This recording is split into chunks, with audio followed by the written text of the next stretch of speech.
La Santísima Trinidad por San Ambrosio de Milán, segunda parte, libro 2, acerca de la Santísima Trinidad, capítulo 7. Por tanto, hay unidad de voluntad donde hay unidad de obra, pues en Dios su voluntad se manifiesta en obras, pero la voluntad de Dios es una y la humana es otra. Incluso, para mostrar que la vida es el objeto de la voluntad humana, el Señor dice: no pones la mira en las cosas de Dios, sino en la de los hombres. Mateo 16:23. Porque la voluntad de Pedro temía la muerte, cuando la de Cristo dependía de la del Padre, es decir, el sufrir por nosotros. Él tomó mi voluntad y mi dolor sobre sí mismo. En confianza le llamo dolor, porque predico su cruz. Mía es la voluntad que Él se adjudicó a sí mismo, pues como hombre llevó mi dolor y como hombre habló y dijo: no como yo quiera, sino como tú quieras. Mío fue el dolor y mía la congoja con la que lo llevó, pues nadie se alaba al momento de la muerte. Conmigo y por mí sufrió, por mí se contristó, por mí su alma se acongojó. En mi lugar y en mí sufrió, quien no tenía causa para lamentarse de sí mismo. Señor Jesús, no tus heridas, sino las mías te lastimaron. No tu muerte, sino nuestra debilidad, tal como dice el profeta, sufrió nuestros dolores. Isaías 53:4. Y nosotros, Señor, te tuvimos por afligido, cuando no te acongojabas por ti, sino por mí. ¿Qué hay de maravilloso si Él sufre por todos o por uno? ¿Y qué hay de maravilloso si en la hora de nuestra muerte se acongoja por todos, el mismo que lloró por Lázaro? Fue movido por las lágrimas de la hermana que lloraba, pues ella tocó su corazón humano. Sufrió un dolor secreto, sabiendo que su muerte iba a neutralizar la muerte y sus heridas curarían las nuestras. De igual manera, su sollozo eliminó el nuestro. Como hombre duda, como hombre se maravilla, pero no su poder ni su divinidad, sino su alma. Se maravilla en consecuencia de haber tomado nuestra carne. Al haber tomado un alma humana, también manifestó sus afectos, pues Dios no pudo haber sido afectado o muerto respecto a su divinidad. Finalmente, Él llora diciendo: mi Dios, ¿por qué me has desamparado? Salmo 22:1, Mateo 28:46, Marcos 15:34. Siendo hombre me consuela llevando mis terrores, pues cuando estamos en medio del peligro pensamos que Dios nos ha abandonado. Como hombre, Él muestra angustia, llora y fue crucificado. El apóstol de igual manera dice: porque ellos crucificaron la carne de Cristo. Galatas 5:24. El apóstol Pedro dice: Cristo, habiendo sufrido según la carne. 1 Pedro 4:1. Por tanto, fue la carne la que sufrió. La divinidad no sufrió muerte. Su cuerpo cedió a la ley de la naturaleza humana. ¿Puede Dios morir si el alma misma no muere? No temas, dice el Señor, a los que matan el cuerpo, pero no pueden matar el alma. Mateo 10:28. Si el alma no puede ser matada, ¿cómo crees que la divinidad puede morir? Cuando leemos que el Señor de gloria fue crucificado, no debemos suponer que su divinidad fue crucificada. 1 Corintios 2:8. Se dice porque Él mismo, que es Dios, es también hombre. Dios por virtud de su divinidad y hombre al haber tomado nuestra carne. Por eso se dice que el Señor de gloria fue crucificado. Al poseer ambas naturalezas, sufrió la pasión en su humanidad, para que sin distinción de quien sufrió, fuera llamado Señor de gloria e Hijo de hombre. Al poseer ambas naturalezas, sufrió la pasión en su humanidad, para que sin distinción de quien sufrió, fuera llamado Señor de gloria e Hijo de hombre al mismo tiempo, tal como está escrito: el que descendió de los cielos.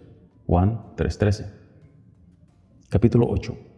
Fue por causa de su humanidad, por tanto, que nuestro Señor muestra duda y congoja. Según su humanidad se levantó de los muertos. También por causa de su humanidad dijo: el Padre es mayor que yo. Juan 14:28.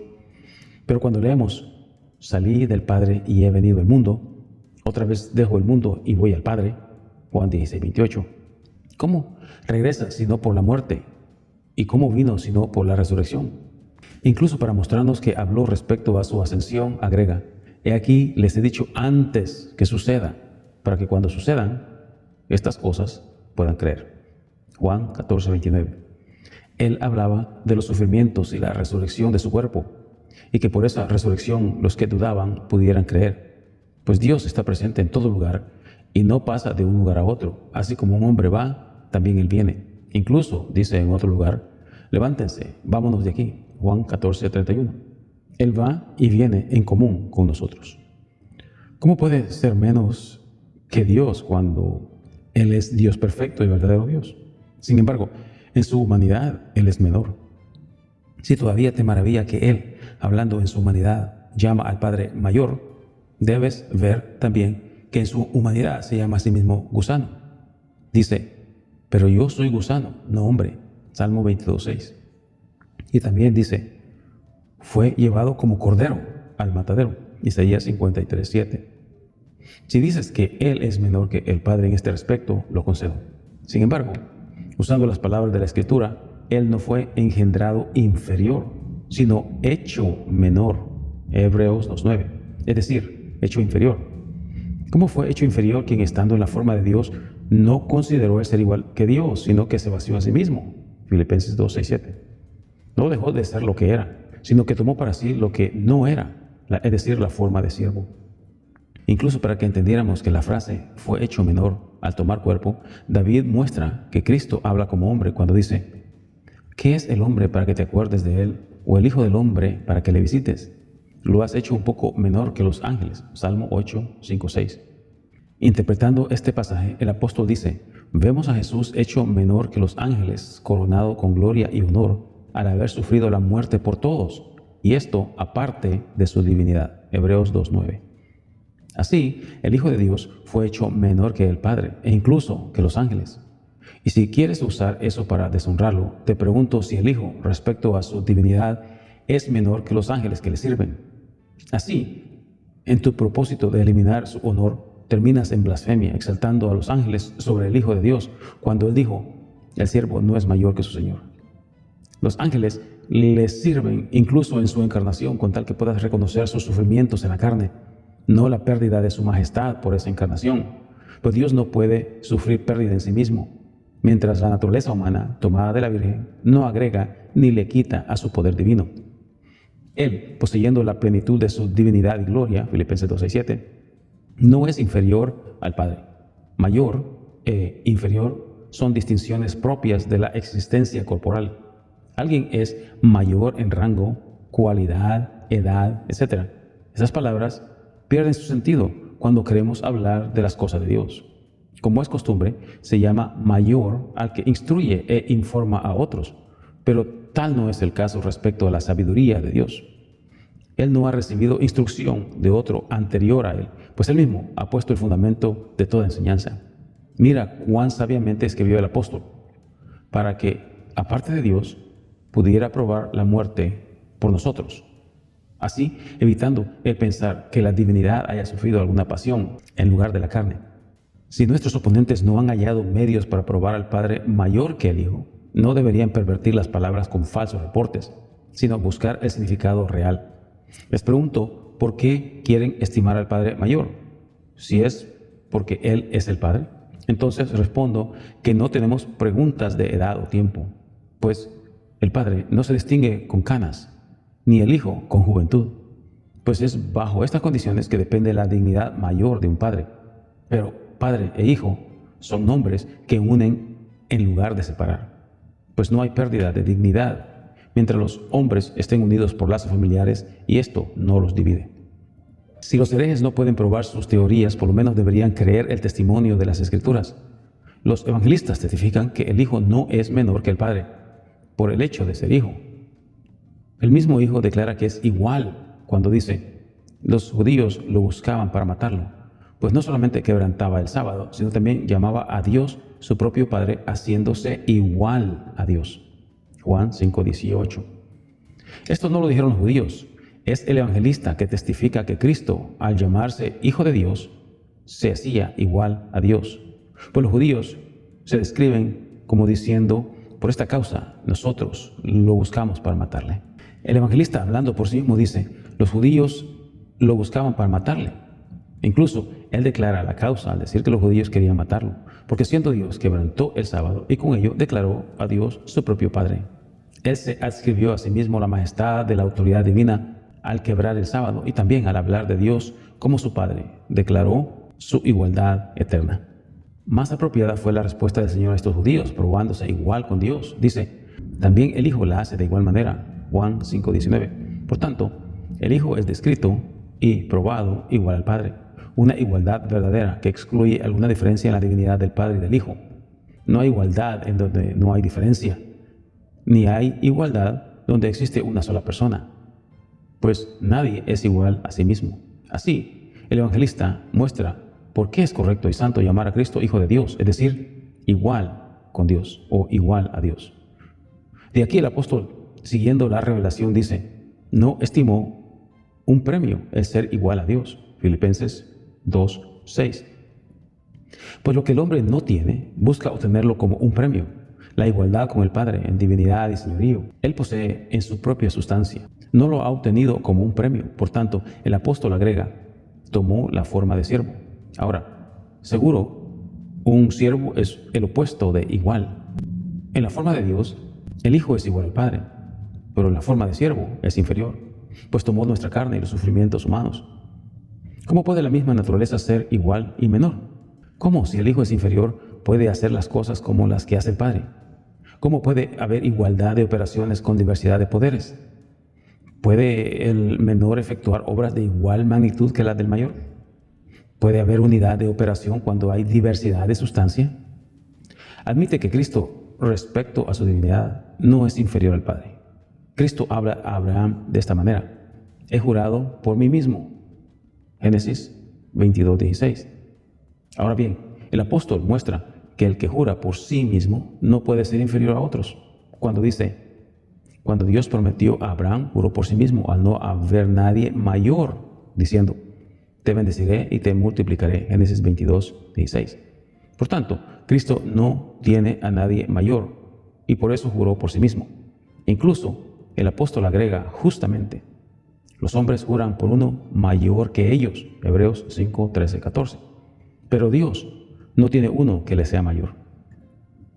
Si nuestros adversarios piensan que ese pasaje se refiere al Padre, deben saber que el resto del relato no haría sentido.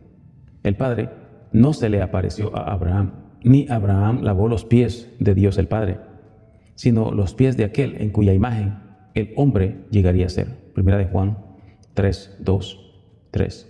Génesis 18:4. Incluso el Hijo de Dios dice, Abraham miró mi día y se regocijó. Juan 8:56. Por tanto, el que jura por sí mismo es el Hijo, al cual Abraham miró.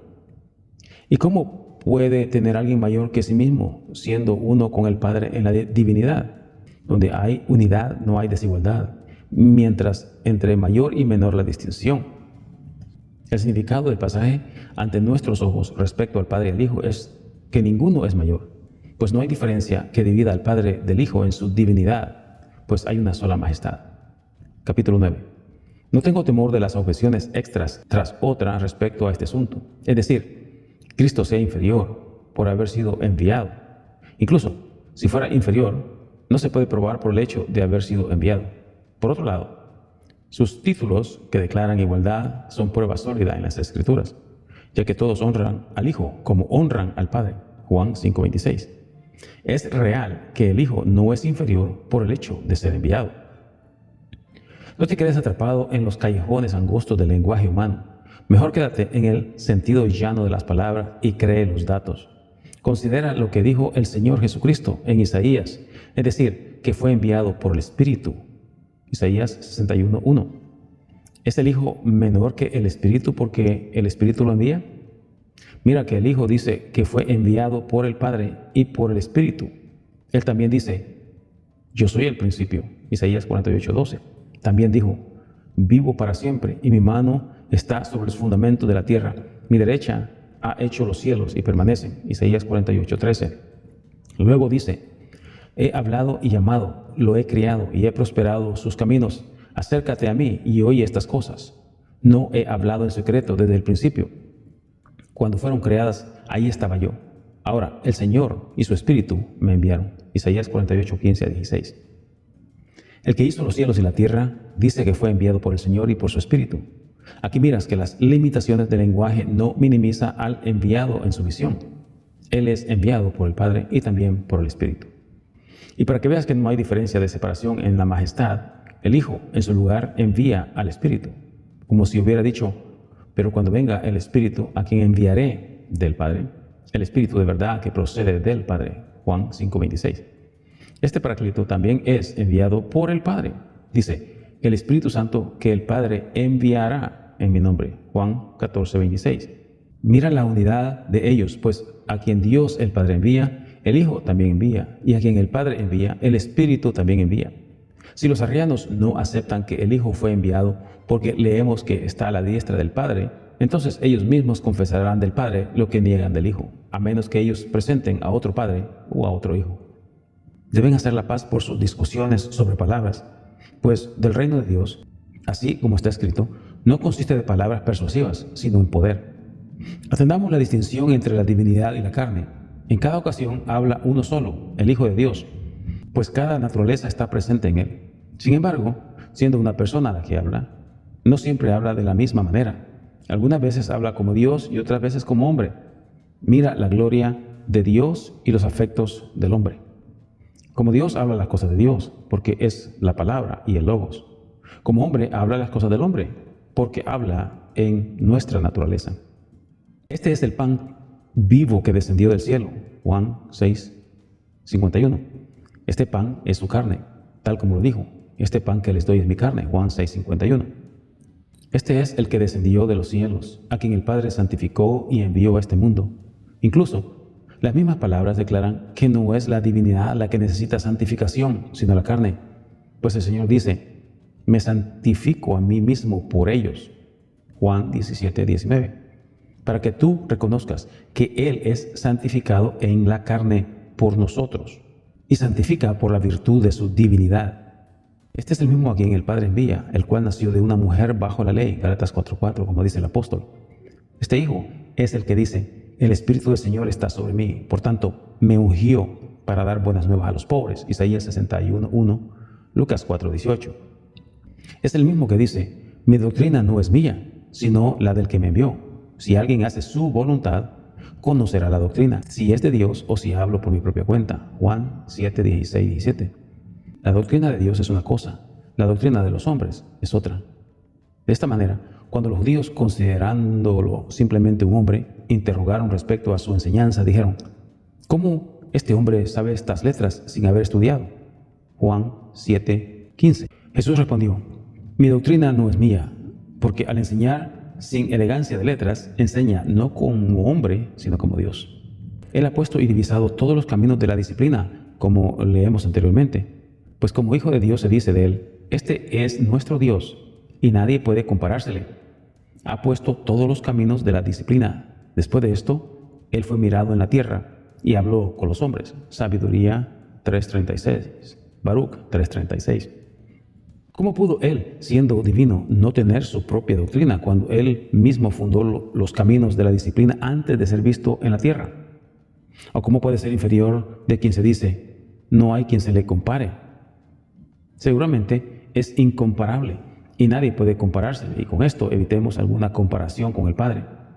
Si los herejes creen que este pasaje habla del Padre, caerán en la herejía de Sabelio, el cual decía que el Padre se hizo carne. Luego dice: el que habla de sí mismo busca su propia gloria. Juan 7:18. Mira la unidad en la cual son revelados el Padre y el Hijo. El que habla existe y es, y lo que habla no puede ser solo de él, pues en él todo lo que existe es naturaleza derivado del Padre. ¿Qué significan las palabras busca su propia gloria?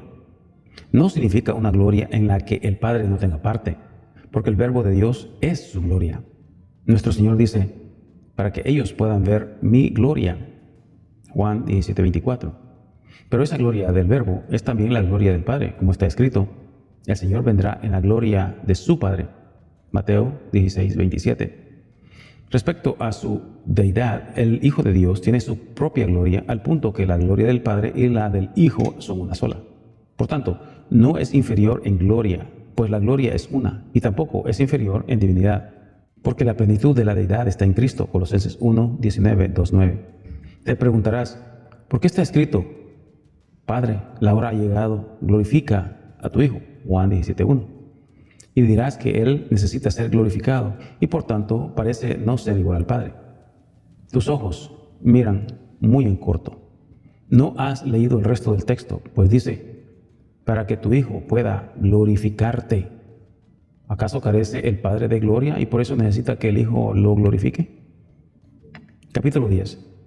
De igual manera, nuestros adversarios hacen una dificultad de la obediencia del Hijo, pues está escrito, y estando en la condición de hombre, se humilló a sí mismo hasta la muerte. Filipenses 2, 7, 8. El escritor no solo nos dice que el Hijo fue obediente, sino también que fue hombre primero, con tal que pudiéramos entender que la obediencia hasta la muerte era parte no de su deidad, sino de su naturaleza humana. Así hemos aprendido que el poder de la Trinidad es uno, tal como hemos aprendido durante y después de la pasión misma, porque el Hijo sufre en su cuerpo. El Espíritu Santo se derramó sobre los apóstoles, pero en las manos del Padre su Espíritu es encomendado. Dios es proclamado Padre con una voz poderosa. Hemos aprendido que hay una forma, una imagen, una santificación del Padre y del Hijo, una actividad, una gloria y una deidad. Hay un solo Dios, tal como está escrito, adorarás al Señor y a Él solo servirás. Deuteronomio 6:13. Un Dios no en el sentido sabeliano, que el Padre y el Hijo son la misma persona, sino en una divinidad del Padre y del Hijo y del Espíritu Santo, y donde hay una sola divinidad, hay una sola voluntad y un solo propósito. Debes saber que el Padre es y el Hijo es, y que la obra de ellos es una. Lee las palabras del apóstol cuando dice, pueda Dios nuestro Padre y nuestro Señor Jesucristo dirigir nuestros pasos hacia ustedes. Primera Tesalonicenses 3:11. El Padre y el Hijo se mencionan, pero hay unidad de dirección, porque hay un solo poder. En otro lugar leemos de igual manera, pueda el Señor mismo Jesucristo y Dios el Padre, que les ha dado consolación eterna y amado y dado una esperanza grandiosa en las gracias, consuele y fortalezca sus corazones. Segunda Tesalonicenses 2:15 y 16. Cuán perfecta es la unidad que el apóstol nos presenta, pues la fuente no está partida, sino es una sola. Dejemos que la duda quede torpe, si no es vencida por el razonamiento. Dejemos que la gracia del Señor lo quebrante. Recordemos cuán amorosamente el Señor ha tratado con nosotros al enseñarnos la fe y la manera de esta fe. Habiendo tomado nuestra carne, se sujetó a José y a María, Lucas 2:51. ¿Era inferior a toda la humanidad porque se sujetó? La obediencia responsable es una, la soberana es otra, pero la responsabilidad no elimina la soberanía. ¿Dónde obedeció a la ley del Padre, sino en su cuerpo? En ese cuerpo también estuvo sujeto a su madre. Capítulo 11. Tratemos el asunto con amabilidad. Persuadamos a los adversarios de lo que puede serles de provecho. Adoremos y lamentemos delante del Señor nuestro Hacedor, dice el Salmo 95:6, la Septuaginta. No deseamos desechar, sino sanarlos. No les ponemos emboscadas para ellos, sino les advertimos, pues es nuestra responsabilidad. La amabilidad doblega a los difíciles de convencer, sea por la fuerza o por el argumento convincente. Nuestro Señor curó con aceite y vino al hombre que iba a Jerusalén y cayó preso de los ladrones cuando venía de Jericó, en lugar de tratarlo con los remedios duros de la ley o de la dureza de la profecía. Venga a Él todo el que quiera estar completo en Él. Reciban la medicina hecha en el cielo y que Él bajó de su Padre, preparado de los jugos de los frutos celestiales que no se marchitan. Esta medicina no es de algún producto terreno, pues la naturaleza terrenal no contiene este compuesto. Con este propósito, Él tomó nuestra carne para demostrar que la ley fue sujetada a la ley de la mente. Se encarnó para que el Maestro de los hombres venciera como hombre. ¿De qué me sirve si Él hubiera mostrado el brazo de su poder como Dios y solo hubiera mostrado su divinidad inviolable? ¿Por qué tomó naturaleza humana sobre Él, sino para sufrir Él mismo las tentaciones bajo las condiciones de mi naturaleza y debilidad? Fue justo que fuera tentado para que sufriera conmigo, para que yo supiera cómo vencer cuando fuera tentado y cómo escapar cuando fuera oprimido con dureza. Él venció por la fuerza de la continencia y la abstención de riquezas. Pisoteó la ambición, huyó de la intemperancia, eliminó el deseo personal. Pedro miró esta medicina y dejó sus redes, es decir, los instrumentos y la seguridad financiera, renunciando al deseo de la carne como un barco con agujero que recibe el pantoque lleno de pasiones multitudinarias. Ciertamente un remedio poderoso que no solo remueve la cicatriz de una herida vieja, sino también corta la raíz y fuente de las pasiones. Oh fe, más rica que todas las tesorerías, oh excelente remedio que sana nuestros pecados y heridas. Reconozcámonos recipientes de la fe correcta. Me es provechoso saber que por mi causa Cristo llevó mis debilidades, se sometió a las aflicciones de mi cuerpo y que por mí, es decir, por todo hombre, fue hecho pecado y maldición, que por mí y en mí se humilló y se sometió, que por mí es el Cordero, el vino, la roca, el siervo, el hijo de una mujer, ignorando el día del juicio, por mi causa ignorante del día y de la hora. Pues, ¿cómo podría él ser ignorante del día habiendo hecho los días y los tiempos? ¿Cómo pudo no saber el día habiendo declarado el tiempo del juicio venidero y la causa? Fue una ignorancia que hizo no en relación a su deidad, sino en relación a su carne, pues está escrito: maldito es el que es colgado de un madero. Durante y después de la carne, por tanto, fue colgado, y por esta causa, el que llevó nuestras maldiciones vino a ser maldición. Lloró para que tú, hombre, pudieras no llorar. Sufrió insultos para que no tuvieras angustia por los insultos cometidos contra ti. Es remedio glorioso el tener consolación en Cristo, porque Él sobrellevó estas cosas con paciencia abundante para nuestro provecho. Ciertamente no pudimos aguantar con Él en la paciencia común para la gloria de su nombre. ¿Quién no aprende a perdonar cuando es atacado? Viendo que Cristo, incluso en la misma cruz, oró por aquellos que lo perseguían. ¿No miras que esas debilidades de Cristo, como te complaces en llamarlas, son tu fuerza? ¿Por qué le preguntas respecto a la medicina para nosotros? Sus lágrimas nos salvan, su lloro nos limpia. Y hay fuerza en esta duda, por lo menos que si comienzas a dudar, te desesperarás. Cuanto más grande es el insulto, más grande es la gratitud que se debe dar. Incluso en la misma hora de insultos y burla, reconoce su deidad, colgó de una cruz y todos los elementos de la naturaleza le dieron honra. El sol escondió sus rayos, la luz del día se desvaneció, la oscuridad cubrió la tierra tembló. Sin embargo, el que estaba colgando no tembló. ¿Qué causó que esas señales presagiaran reverencia para el Creador? Él colgó de una cruz y tú, arriano, lo miraste. Dio el reino a Dios y tú lo miraste. Él probó la muerte y tú lo leíste. Invitó al ladrón al paraíso y tú no escuchaste. Miraste a las mujeres llorando acerca de la tumba, pero no por los ángeles cuidando el sepulcro. Lees lo que dijo y no lees lo que hizo. Repites lo que el Señor dijo a la mujer cananita: no soy enviado sino a las ovejas perdidas de la casa de Israel. Pero no dices qué hizo cuando la mujer le rogó. Deberías entender desde ahora que ser enviado no implica coerción por el mandato de otro, sino un acto de libre albedrío de acuerdo a su propio juicio. De otra manera, lo acusas de despreciar al Padre. De acuerdo a su interpretación, Cristo vino a los judíos como uno que ejecutaba los mandamientos del Padre para salvar a los judíos y a nadie más. Sin embargo, antes que eso se lograra, dio salvación a la hija de la mujer cananita.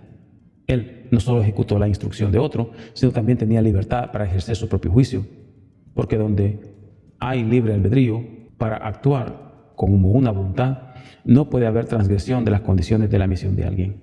No temas que el Hijo haya hecho algo que no complaciera al Padre, viendo que el Hijo mismo dice: yo hago siempre lo que le agrada. Juan 8, 28, 14, 12. ¿Cómo pudo el Padre enojarse con lo que él mismo hizo por medio del Hijo? Hay un solo Dios, quien, como está escrito, ha justificado la circuncisión por la fe y a la incircuncisión por la fe. Romanos 3:30.